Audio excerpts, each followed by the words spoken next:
لیکن یہ کہ اس وقت جو عالم عرب پر صورتحال پیدا ہو گئی اس میں ہمیں کیا کرنا چاہیے، پاکستان کے جو حالات ہیں ان میں کیا مشورے ہیں، اب میں ان چیزوں کے بارے میں آپ سے چند باتیں عرض کروں گا۔ پہلی بات تو یہ ہے کہ مشرق وسطیٰ کے مسئلے میں اس کے پس منظر کو سمجھ لینا چاہیے۔ ہمارے بہت سے احباب جو ہیں وہ فوری طور پر وقتی صورتوں کو، جیسے کہ حالات و واقعات ہوتے ہیں، صرف انہی کے اعتبار سے رائے قائم کرتے ہیں، چیزوں کا پس منظر جو ہے نگاہوں کے سامنے رہنا چاہیے۔ اس صدی کا ایک مختصر سا نقشہ ذہن میں رکھیے۔ یہ 20ویں صدی کے آغاز کے وقت، جسے ہم پورا کہتے ہیں مڈل ایسٹ، بلکہ صرف مڈل ایسٹ نہیں، پورا شمالی افریقہ سلطنت عثمانیہ کا حصہ تھا، خلافت عثمانیہ۔ لیبیا، الجزائر، مصر، پورا حجاز، یمن، پورا عراق، شام، اور یہ شام ہی کے حصے ہیں در حقیقت، اردن اور لبنان، یہ سب یہ شام عرب، عراق عرب، یہ پورا علاقہ خلافت عثمانیہ یہ اس کا حصہ تھا۔ پہلی جنگ عظیم میں انگریزوں نے عربوں کو بغاوت پر آمادہ کیا، غداری پر آمادہ کیا، انہوں نے خلافت عثمانیہ کے خلاف بغاوت کی، بیج بوئے ان کے دلوں کے اندر نفرت کے، ابھارا انہیں کہ تم ترکوں کے غلام کیوں ہو، تمہیں خود حاکم ہونا چاہیے، تم کھڑے ہو جاؤ، ہم مدد کریں گے، تم بغاوت کرو، تم ان ترکوں کے خلاف ہماری مدد کرو، ہم تمہیں آزاد کر دیں گے، تم اپنے پاؤں پر خود کھڑے ہو جانا۔ یہ بہت ہی ہمارے لیے دردناک المیہ ہے اس پہلی جنگ عظیم کا۔ کرنل لارنس جیسا شخص، برطانوی استعمار، اور اس کے نتیجے میں عربوں نے بغاوت کی۔ اور اس قدر دردناک بات آپ کو بتا رہا ہوں، میں پہلی مرتبہ جب سن 62 میں حج کے لیے گیا مدینہ منورہ میں، ابھی وہ ریل کے انجن کھڑے ہوئے تھے۔ یہ ترکی کے زمانے میں، سلطنت عثمانیہ کے زمانے میں دباغ سے مدینے تک ریلوے لائن تھی۔ یہ پورا ایک عالم سلطنت عثمانیہ، صرف سلطنت نہیں، خلافت عثمانیہ، پوری ٹرینیں جو ہے ترکوں کی اڑائی گئی، ہزاروں ترکوں کو شہید کیا گیا، یہاں تک کہ صحن حرم میں شہید کیے گئے سینکڑوں ترک۔ یہ جرم تھوڑے نہیں ہے، معمولی نہیں۔ آج جس کی سزا مل رہی ہے، معلوم ہونا چاہیے کہ وہ جرائم کون کون سے تھے۔ اب بھی جو لوگ گئے ہیں انہوں نے دیکھا ہوگا، ترکی کا قلعہ موجود ہے اوپر پہاڑی کے اوپر، حرم کا جو سب سے بڑا دروازہ ہے باب ملک عبد العزیز، اس کے سامنے ایک لائبریری ہوتی تھی، اب تو غالباً وہ بھی گرا دی گئی ہے، اس کے پیچھے پہاڑی پر ترکوں کا قلعہ ہے پرانا، اس پر توپیں موجود تھیں۔ جب بغاوت ہوئی ہے، جو حرم میں آئے ہوئے تھے ترک فوجی، ظاہر بات ہے نہتے، وہ تو نماز پڑھنے آئے ہوئے تھے، ان کو وہاں ذبح کیا گیا ہے، اور ترکوں نے اپنی توپیں استعمال نہیں کی کہ کہیں بیت اللہ کو کوئی اذن نہ پہنچ جائے۔ بہرحال یہ غداری ہوئی ہے پہلی جنگ عظیم کے دوران، اور نہ صرف ترکوں کے، عربوں نے کی ہے۔ جیسا کہ میں نے کہا تھا، دو ہیں سب سے بڑے مجرم روئے ارضی کے اوپر امت مسلمہ کے طبقات۔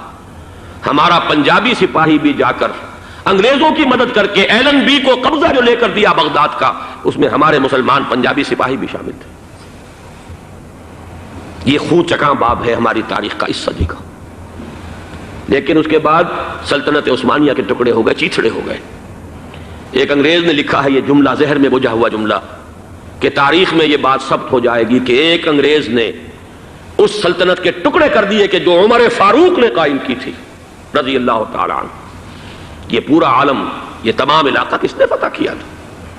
یہ بات ہاتھ بدل گئے تھے، پھر ترک آ گئے، خلافت عثمانیوں کے پاس چلی گئی، لیکن یہ سلطنت تو حضرت عمر رضی اللہ تعالیٰ عنہ کے زمانے سے چلی آ رہی تھی۔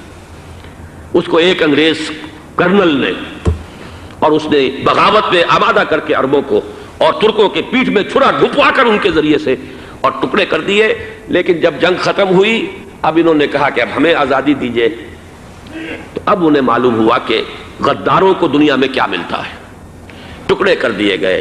یہ حصہ عراق یہ انگریز کے پاس رہے گا، شام کا یہ علاقہ یہ فرانسیسیوں کے پاس رہے گا، مصر پر انگریزوں کا تسلط رہے گا، لیبیا اطالویوں کے پاس رہے گا، لے دے کر یہ جو علاقہ تھا حجاز، چونکہ وہاں کچھ تھا ہی نہیں، بوادن غیر ذی زرع، یہ عربوں کے پاس چھوڑ دیا گیا۔ اس وقت جو بادشاہ ہیں شاہ حسین اردن کے، ان کے دادا سب سے بڑے غدار وہی تھے، لہذا ان کو اس علاقے کی بادشاہت دے دی گئی۔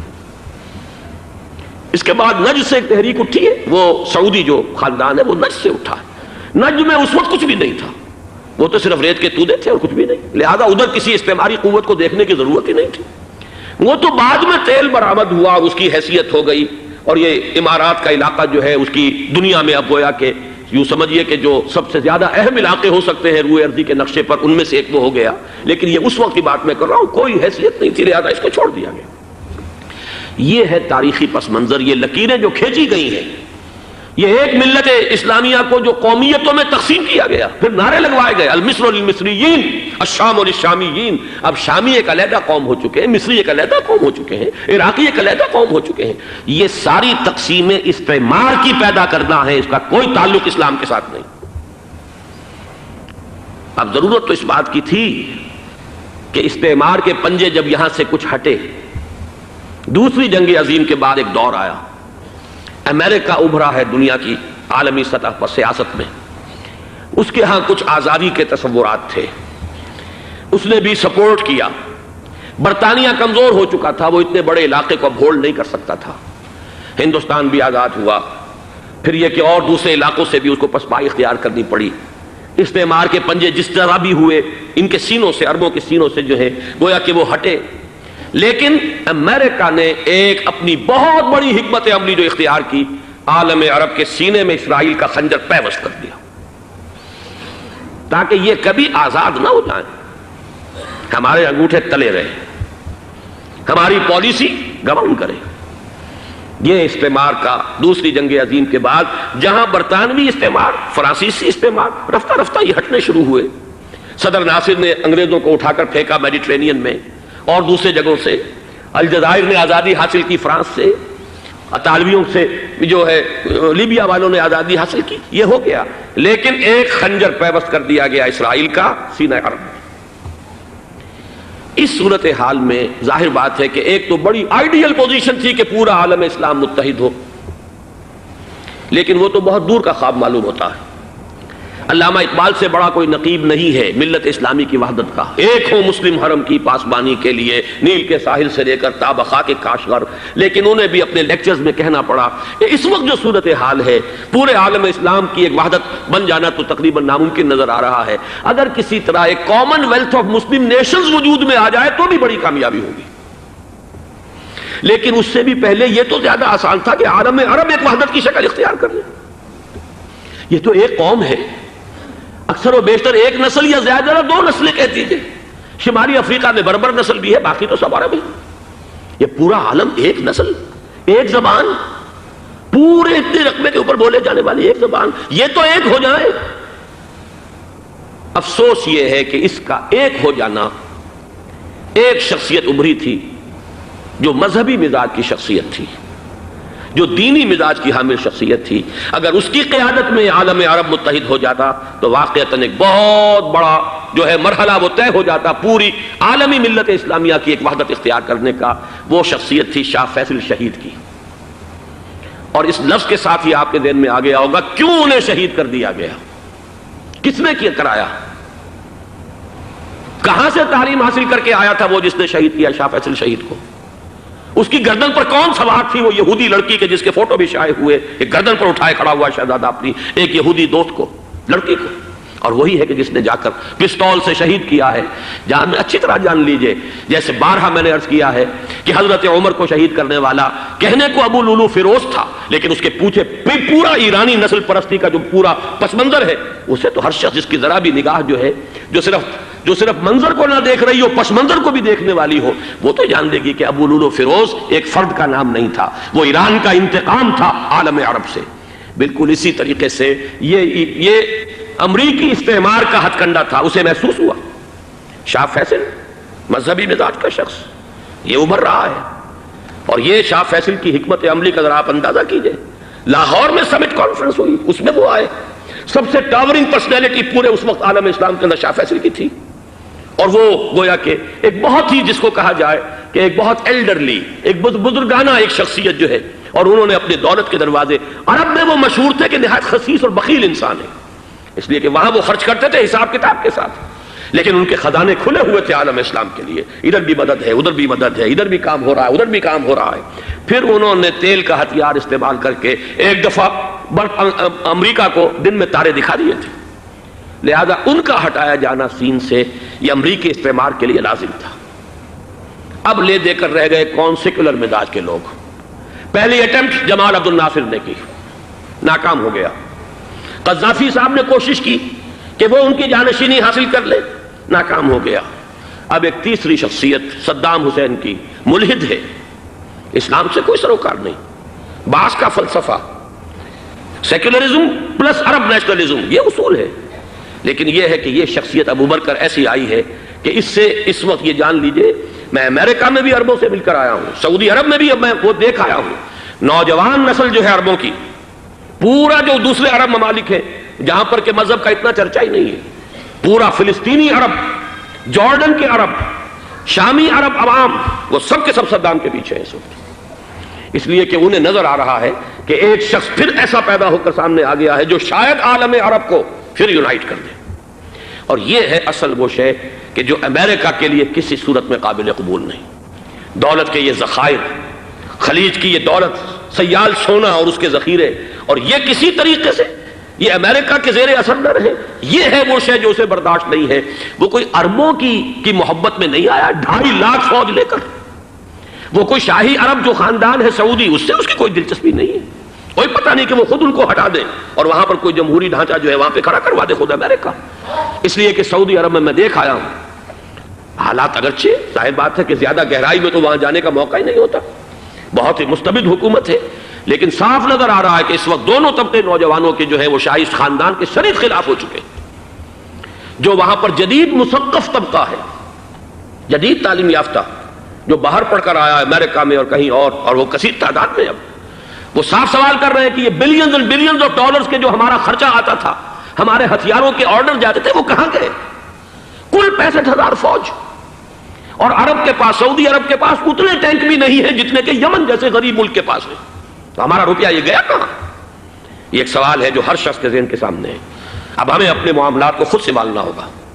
اسی طریقے سے جو مذہبی طبقہ ہے، اور وہاں ہے بڑی تعداد میں مذہبی طبقہ نوجوان جن میں بڑا جذبہ ہے، اور ان کا وہ جوش جہاد انہیں جہاد افغانستان تک لے کر آیا ہے۔ سینکڑوں عرب نوجوان یہاں جو ہے شہید ہوئے، اپنے ملک میں تو انہیں بولنے کی بھی کوئی امکان نہیں ہے، لیکن یہاں وہ جذبہ جو اندر اندر پروان چڑھ رہا ہے، وہ جذبہ انہیں لایا ہے، اور افغانستان کی سنگلاخ وادیوں کے اندر انہوں نے جام شہادت نوش کیا ہے۔ وہ طبقہ بھی شدید مخالف ہو چکا ہے کہ انہوں نے امریکیوں کو بلا کر، ان میں یہودی بھی ہیں، عیسائی تو ہے ہی ہے، یہودی ہیں، یہودی عورتیں ہیں، جو کچھ اب وہاں بے حیائی اور بے پردگی کے مناظر نظر آ رہے ہیں۔ یہ سرزمین عرب، میں نے امریکہ میں تقریر سنی ہے، اسنا کے جو فائنل ان کا ایک سیشن تھا، اسلامک سوسائٹی آف نارتھ امریکہ، جس میں میں مدعو کیا گیا تھا، اور اسی لیے میں نے یہ سفر کیا تھا۔ ایک نوجوان نے جو تقریر وہاں پر کی ہے، واقعہ یہ ہے کہ میں حیران رہ گیا اس کی جرأت کا۔ اس نے کہا کہ حضور نے فرمایا تھا کہ جزیرہ نما عرب میں 2 دین جمع نہیں ہو سکتے، اور آج شاہی خاندان کی صرف اپنی حکومت کو بچانے کے لیے امریکیوں کو اتنی بڑی تعداد میں بلا لیا گیا ہے، جن میں موبائل چرچ بھی ہیں، موبائل سینیگوگز ہیں، یہودی مرد اور عورتیں جو ہے دندناتے پھر رہے ہیں آج عرب کی سرزمین پر۔ لہذا جو مذہبی طبقہ ہے وہ اس پر شدید رد عمل جو ہے اس کے اندر پایا جاتا ہے۔ یہ حالات ہیں جو میں آپ کے سامنے چاہتا تھا کہ رکھ دوں۔ یہ وہ شامت اعمال ہے۔ ایک طرف یہ کہ وہ شخصیت جو ہے صدام حسین کی، وہ کوئی پسندیدہ شخصیت نہیں، لیکن یہ کہ اس شخصیت کو تقویت دینے والے بھی تو یہی لوگ تھے۔ انہیں خطرہ تھا ایران کے انقلاب سے کہ کہیں اسی قسم کا کوئی انقلاب ہمارے ہاں نہ آ جائے، لہذا انقلاب ایران کو ایکسپورٹ نہ ہونے دے، اس لیے انہوں نے اسی صدام حسین کو بلینز اور بلینز آف ڈالرز کی مدد دی۔ آج وہی ہے، عربی کی تو ایک کہاوت بھی ہے، سمن کلبک یاکلک، اپنے کتے کو کھلا پلا کے موٹا کرو، کسی روز تمہیں کو کاٹے گا۔ آج وہ تو انہیں کاٹ رہا، لیکن یہ کہ اس کا جو علاج تجویز ہوا ہے وہ انتہائی خوفناک ہے۔ 2.5 لاکھ امریکی، وہ استعمار کے پنجے جو بمشکل عالم عرب کے سینے سے جو گڑے ہوئے تھے اس استعمار نے، مشکل ہٹے تھے کہ ایک دم اب وہاں پر خبریں آ رہی ہیں، فرانسیسی بھی آ رہے ہیں، برطانوی بھی آ رہے ہیں، کہاں کہاں سے فوجیں آ رہی ہیں، اور وہاں پر 2.5 لاکھ تو صرف امریکن آرمی کا، اس میں تقریباً 1.5 لاکھ تو پہنچ چکی ہے، اور جو بھی ہوگا وہاں پر جیسا کہ میں نے عرض کیا ہے اس قدر خوفناک سین ہے۔ میں نے بہت سے حضرات واقف ہوں گے، کئی مرتبہ میں نے حوالہ دیا ہے مولانا سید حامد میاں رحمہ اللہ کا، انہوں نے ایک دفعہ مجھے بتایا تھا کہ احادیث میں جو قرب قیامت کے حالات و واقعات کی پیشن گوئیاں ہیں، ان میں یہ ہے کہ وہ جو آخری جنگ ہونی ہے جو کہ دجال کے خلاف ہوگی مسلمانوں کی، اور جس میں کہ حضرت مسیح علیہ السلام کا نزول ہوگا جس کے سلسلے میں، اس سے پہلے ایک جنگ ہوگی بہت خوفناک، بہت خوفناک۔ اور عجیب الفاظ ان کے یہ تھے کہ اس میں ایک طرف مسلمان اور عیسائی اور یہودی تینوں ہوں گے۔ یہ بات سمجھ میں نہیں آتی تھی کہ مسلمان اور یہودی ایک جگہ کیسے جمع ہو سکتے ہیں۔ آج وہ نقشہ نظر آ گیا۔ آج اسرائیل، امریکہ، سعودی عرب اب یہ ایک ہے، بلکہ چلتے آئیے مصر، اسرائیل، سعودی عرب اور جو بھی ان کے حواری ہیں وہ سب ایک صف میں کھڑے ہیں، اور ان کے اوپر سیادت کس کی ہے؟ امریکہ کی۔ وہ نقشہ آ گیا ہے۔ اور اس جنگ کے سلسلے میں مولانا حامد میاں رحمہ اللہ نے مجھے بتایا تھا کہ حدیث میں الفاظ آئے ہیں، اتنے لوگ ہلاک ہوں گے، اتنے لوگ ہلاک ہوں گے، اتنے لوگ ہلاک ہوں گے کہ ایک پرندہ سینکڑوں میل تک اڑتا ہوا چلا جائے گا اور اسے سوائے لاشوں کے اور کچھ نظر نہیں آئے گا۔ یہ نقشہ خاکم بدہن تلا ہوا ہے، کھڑا ہوا ہے۔ جو بھی ہوگا کیمیاوی جنگ، کیمیاوی کیمیکل وارفیئر اور پھر ایٹمک وارفیئر، جس کی کھلی دھمکیاں دی جا چکی ہیں۔ کبھی کوریا کے بارے میں اندیشہ تھا کہ یہ درندے خدا کی دھرتی کو، کوریا کی غریب بستی کو ناگاساکی بنا کے چھوڑیں گے، ہیروشیما بنا کے چھوڑیں گے۔ آج وہ صورتحال جو ہے عالم عرب پر، heart of the Arab land, اس پر یہ صورتحال بالکل تلی کھڑی ہے۔ اس میں ہمیں کیا کرنا چاہیے؟ میں نے یہ چاہا کہ پورا پس منظر آپ کے سامنے ہو، صرف وقتی سا کوئی ایک نعرہ، وقتی سی کوئی ایک خبر، اس کے حوالے سے ایک جذبات کا معاملہ، پورا ایک پس منظر سامنے رکھیے۔ اب وہ آپ کو شاید میری باتیں جو ہیں وہ سمجھ میں آ جائیں۔ نمبر ایک، ہمیں کسی صورت اس جنگ میں امریکہ کے گھڑے کی مچھلی نہیں بننا چاہیے۔ امریکہ اسلام کے تحفظ کے لیے نہیں آیا، امریکہ حرمین کی حفاظت کے لیے نہیں آیا، امریکہ اپنے مفادات، عالمی مفادات کے تحفظ کے لیے آیا، اور زیادہ سے زیادہ آپ کہہ سکتے ہیں کہ وہ سعودی شاہی خاندان کی حفاظت کے لیے آیا۔ اور بڑا عمدہ مضمون چھپا تھا پچھلے، بلکہ ابھی تک تو وہ تازہ ہی ہے جب تک نیا نہیں آتا، ندا میں، جس کا عنوان تھا اربوں کا چھرا اور اربوں کا گدا۔ سارے پیسے بھی انہیں سے لے رہے ہیں۔ $12 بلین کا ایک چیک لے کر گیا جیمز بیکر۔ اندازہ تو کیجیے دنیا کہاں سے کہاں پہنچ گئی۔ محو حیرت ہو کہ دنیا کیا سے کیا ہو جائے گی۔ 2 ماہ قبل اس کا تصور نہیں ہو سکتا تھا۔ اتنی بڑی قوت امریکہ کی، تباہ کن قوت، اور جمع ہو جائے گی عرب کے اندر۔ لیکن یہ کہ وہ کاسٹ بھی اربوں ہی کی ہوگی، انہی کا چھرا، انہی کا گلا۔ ہمیں کرنا یہ چاہیے، اللہ تعالی ہماری حکومت کو، ہمارے سیاستدانوں کو، ہمارے ذمہ دار لوگوں کو ہدایت دے، وہ امریکہ کے گھڑے کی مچھلی نہ بنے۔ اس کے تحفظ کے لیے یا شاہی خاندان کی حفاظت کے لیے بہت کچھ انہوں نے عیش کر لیے، کافی عیش کر لیے۔ باقی یہ کہ اب جو کچھ ہونا ہے وہ ہونا ہے۔ حرمین شریفین کو تو خود عرب کے لوگ کہتے ہیں کہ کوئی خطرہ نہیں ہے۔ سارا جھگڑا تو وہ تیل کی دولت کا ہے۔ وہ تیل کی دولت جو ہے وہ شمال مشرقی کونے کے اندر ہے۔ بلکہ یہ کہ جو رد عمل پیدا ہوا عالم اسلام میں اور سعودی عرب میں، خود اس کے مذہبی نوجوانوں میں امریکی فوجوں کی آمد کے خلاف اس کا جواب دیا گیا رابط عالم اسلامی کی طرف سے کہ یہ جو بھی جنگ کا محاذ ہے، جو فوجیں ہیں، یہ حرمین سے تو 1500 کلومیٹر دور ہیں، تو حرمین کو تو کوئی خطرہ نہیں ہے۔ خطرہ ہے امریکہ کے عالمی مفادات کو۔ آج آپ کو معلوم ہے دنیا 2 طبقوں میں بٹی ہوئی ہے، دی رچ اینڈ دی پور۔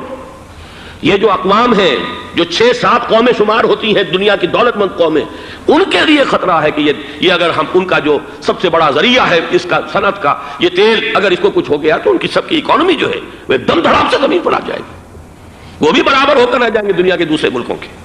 یہ اس کی حفاظت کے لیے آئے ہیں۔ ہمارے نوجوان کو آج میں سوچتا ہوں کاش کہ ہمیں معلوم ہو، ہمیں وہ تاریخ دہرانی نہیں چاہیے کہ ہم نے پہلی جنگ عظیم میں انگریزوں کے استعمار کے پنجے گڑوانے کے لیے اپنی جانیں دیں۔ پنجاب کا نوجوان، پنجاب کا مسلمان سپاہی بھی جا کر ایلن بی کو قبضہ دلوانے کے اندر اور بغداد پر قبضہ کرانے میں اس کے تعاون کیا، اس کی مدد کی۔ کیا آج بھی وہی تاریخ اپنے آپ کو دہرائے گی؟ آج ہمارا فوجی جائے گا وہاں پر امریکہ کے تحفظ کے لیے، اس کے مفادات کے تحفظ کے لیے۔ پہلی بات یہ کہ یہ ہرگز نہیں ہونا چاہیے۔ ہونا کیا چاہیے؟ پہلی کوشش یہ ہو کہ یہ بین الاسلامی معاملہ بنے، مسلمان امت آئے، امریکی فوجیں جائیں، فرانسیسی جائیں، برطانوی جائیں۔ ہاں اس صورت میں کہتا ہوں پاکستان کا ایک ایک بچہ وہاں جائے اور اپنی جان قربان کر دے، اس لیے کہ یہ قرآن کا حکم ہے۔ وَإِن طَائِفَتَانِ مِنَ الْمُؤْمِنِينَ اقْتَتَلُوا فَأَصْلِحُوا بَيْنَهُمَا فَإِن بَغَتْ إِحْدَاهُمَا عَلَى الْأُخْرَى فَقَاتِلُوا الَّتِي تَبْغِي حَتَّى تَفِيءَ إِلَى أَمْرِ اللَّهِ فَإِن فَاءَتْ فَأَصْلِحُوا بَيْنَهُمَا بِالْعَدْلِ وَأَقْسِطُوا إِنَّ اللَّهَ يُحِبُّ الْمُقْسِطِينَ۔ امت مسلمہ کو حکم دیا گیا ہے اگر مسلمانوں کے 2 گروہ لڑ پڑے تو تم صلح کراؤ، اور اگر ایک فریق زیادتی پر تلا رہے، اڑا رہے، تو اب سب مل کر اس سے جنگ کرو یہاں تک کہ اسے اللہ کے حکم کے آگے جھکا دو۔ پھر اگر وہ اللہ کا حکم مان لے، صلح پر آ جائے، تو پھر عدل و قسط کے ساتھ ان کے درمیان صلح کرا دو۔ یہ ہمیں حکم ہے، مسلمانوں کو حکم ہے۔ لیکن یہ کہ یہ امریکی آ رہے ہیں اور امریکی استعمار اور امریکی مفادات، اور اس کے لیے جو ہے پاکستان کا مسلمان سپاہی بھی جائے، میرے نزدیک کی کسی صورت میں صحیح نہیں۔ مطالبہ بھی ہو رہا ہے، آج ہی غالباً ایک انٹرویو آیا ہے، شاہ حسین کے بھائی جو ہیں حسن بن طلال، انہوں نے بھی یہی کہا ہے کہ اس کو مسلمانوں کو آپس میں اس معاملے کو طے کرنا چاہیے، اس قضیے کو، امریکی فوجوں کو یہاں سے فوراً واپس جانا چاہیے۔ اور یہی بات میں یقیناً تائید کروں گا، تحسین کروں گا، یہی موقف ایران کا ہے۔ ایران عراق کے خلاف جو یو این او کے سینکشنز ہیں، کہتا ہے ہم اس کی پابندی کریں گے، لیکن امریکہ کو یہاں سے نکلنا چاہیے۔ یہ مسلمانوں کا اپنا معاملہ ہے، وہ آپس میں طے کریں۔ پاکستان کو بھی یہی موقف اختیار کرنا چاہیے پوری قوت کے ساتھ۔ اس میں کوئی بھی اگر کمزوری ہو رہی ہے تو در حقیقت یہ گویا کہ ہم امریکی استعمار کے ہاتھ میں اس کا آلہ کار بن کر، کھلونا بن کر استعمال ہو رہے ہیں، جو کہ ہمیں کسی صورت میں نہیں کرنا چاہیے۔ اگر یہ بھی ناکافی ہو تو دوسرا ایک اور مسئلے کا حل موجود ہے، اس سے براڈر سطح پر، کہ غیر جانبدار ممالک اگر کوئی ہے ان کو بھی اس قضیے کے اندر شامل کیا جائے۔ ایک تحریک تھی کسی زمانے میں، کافی بڑی تھی، لیکن یہ کہ وہ بھی اگر اس کے اندر شامل ہو جائیں۔ لیکن امریکہ، رشیا، یہ تو ظاہر بات ہے سپر پاورز ہیں، ان کے مفادات ہیں، عالمی اور گلوبل مفادات ہیں، لہذا اول تو یہ ہونا چاہیے کہ بین الاسلامی معاملہ بنا کر، اس صورت میں جیسا کہ میں نے عرض کیا ہماری پوری فوج بھی جائے اللہ پر توکل کر کے۔ پاکستان کا محافظ اللہ ہوگا، اگر اللہ کے ایک حکم کے اوپر عمل کرتے ہوئے مسلمان یہاں سے جائیں اور جا کر وہاں پر جو ہے اپنی جانیں دینے کو تیار ہو جائیں۔ لیکن اگر یہ اس میں بھی کافی نہ ہو تو جو بھی غیر جانبدار ممالک ہیں ان کو بھی اس معاملے کے اندر شریک کیا جا سکتا ہے۔ بدرجۂ آخر اگر پاکستانی فوج جائے، وہ صرف حرمین شریفین کے گرد و نواح میں ان کو ڈپلوائے کیا جانا چاہیے۔ اگر خدا نہ خواستہ وہاں پر کوئی آنچ آنے کی شکل پیدا ہو جائے تو اس کی، اے ارض پاک تیری حرمت پہ کٹ مرے ہم، اس کے لیے مسلمانوں کو تیار رہنا چاہیے۔ اس لیے کہ بہرحال جہاں تک ارض پاک کی حرمت کا تعلق ہے وہ ہمارے ایمان کا جز ہے۔ باقی برطانوی مفادات، امریکی مفادات، صنعتی ممالک کے مفادات یا کسی شاہی خاندان کے مفادات، یہ شاہی خاندان یہ تو گرتی ہوئی دیواریں ہیں، جانا ہے آج نہیں تو کل۔ لیکن یہ کہ اصل معاملہ ہے امت کا، اصل معاملہ ہے امت مسلمہ کا، اصل معاملہ ہے حرمین شریفین کا، لہذا ان دونوں چیزوں کو لازماً گڈمڈ نہ کریں۔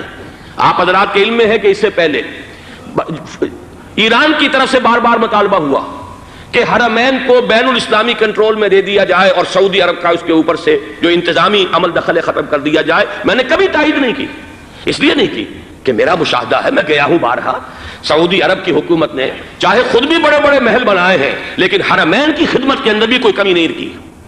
اس پر انہوں نے اربوں ڈالر اس پر بھی خرچ کیا ہے، اس کے اوپر انہوں نے اس حج کے انتظامات پر پوری حکومت جو ہے وہ اپنے آپ کو لگائے رکھتی ہے۔ لہذا اس اعتبار سے کوئی کمی کی بات نہیں وہاں پر آئی کہ جس کے لیے ضرورت ہو کہ ان کا عمل دخل وہاں سے ختم کیا جائے۔ لیکن یہ صورتحال اب جو پیدا ہو گئی ہے یہ بالکل مختلف ہے، اسے اس کے کانٹیکسٹ کے اندر دیکھا جانا چاہیے، اور اسی کے حوالے سے میں نے چند رائے آپ کے سامنے رکھی۔ اب آئیے پاکستان کی طرف، جو ہمارا اصل مسئلہ ہے، اس کے تو ہم سب سے بڑے ذمہ دار ہیں۔ اس کی بھلائی ہے تو، برائی ہے تو، اس میں خیر آتا ہے تو وہ بھی ہماری کوشش اس کے لیے ضروری ہے، اور کوئی شر پیدا ہوتا ہے تو اس کی ذمہ داری بھی ہم پر آئے گی۔ اس کے ضمن میں چند باتیں عرض کر رہا ہوں۔ شدید ترین خطرہ ہے، جیسا کہ میں عرض کر چکا ہوں، کہ بھارت حملہ کرے گا۔ مجھے تو تقریباً یہ رائٹنگ آن دی وال کے مانند ایک فیصلہ نظر آ رہا ہے، بلکہ آج میں کسی سے کہہ رہا تھا کہ اگر اب نہیں تو پھر کبھی بھارت حملہ نہیں کر سکتا۔ اس کے لیے سچویشن بالکل رائٹ ہے۔ 2 مرتبہ ایکسرسائز کر چکا ہے وہ، خاص ٹارگٹ بنا کر حیدرآباد کو، اور اس کے پیش نظر ہے سندھ میں جو بھی خلفشار ہے اسے اس کے علم میں ہے، جو بھی تصادم ہے۔ اب بھی اگرچہ اس وقت کی جو ہماری اندرونی سیاست ہے یہ اس کا کرشمہ سامنے آیا ہے کہ جی ایم سید صاحب کو ایگزونریٹ کیا جا رہا ہے، ان کو اب محب وطن کا خطاب دوبارہ دیا جا رہا ہے۔ وہ شخص کہ جس نے اسلام کے خلاف انتہائی زہریلی باتیں کی ہیں، وہ شخص جس کی کتاب اب پاکستان ٹوٹ جانا چاہیے، وہ لاکھوں کی تعداد میں ہندوستان سے چھپ کر آئی ہے، یہاں تقسیم ہوئی ہے، آج اسے سند دی جا رہی ہے۔ یہ ہے ہماری اندرونی سیاست۔